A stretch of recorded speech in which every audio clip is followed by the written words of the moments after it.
খবরের দিকে আমাদের নজর থাকছে। আদালতের নির্দেশে এনফোর্সমেন্ট ডিরেক্টরেটের বিশেষ যে কোর্ট, সেই কোর্টে অবশেষে আত্মসমর্পণ মন্ত্রী চন্দ্রনাথ সিনহার। প্রাথমিক নিয়োগ দুর্নীতি মামলায় আত্মসমর্পণ রাজ্যের মন্ত্রীর। চন্দ্রনাথ সিনহাকে 7 দিনে হেফাজতে চেয়ে জিজ্ঞাসাবাদের আবেদন এনফোর্সমেন্ট ডিরেক্টরেটের। সুজয় আমার সহকর্মী রয়েছেন আমাদের সঙ্গে। সুজয়, কি আপডেট রয়েছে? দেখো, এই দিন যে বিশেষ আদালত, সেখানে আজকে আত্মসমর্পণ করেন চন্দ্রনাথ সিনহা কারামন্ত্রী।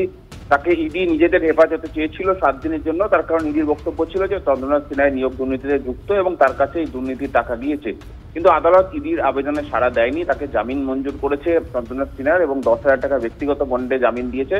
তবে শর্ত আরোপ করা হয়েছে যে তিনি কোনোভাবেই বোলপুরের বাইরে, অর্থাৎ বিধানসভা এলাকার বাইরে কোথাও যেতে পারবেন না, সাক্ষীদের প্রভাব খাটাতে পারবেন না, ভয় দেখাতে পারবেন না, এই সংক্রান্ত শর্ত দেওয়া হয়েছে। একই সঙ্গে আগামী 16 তারিখ পরবর্তী শুনানি, সেদিনও তাকে হাজিরার নির্দেশ দেওয়া হয়েছে মন্ত্রী চন্দ্রনাথ সিনহাকে। ধন্যবাদ।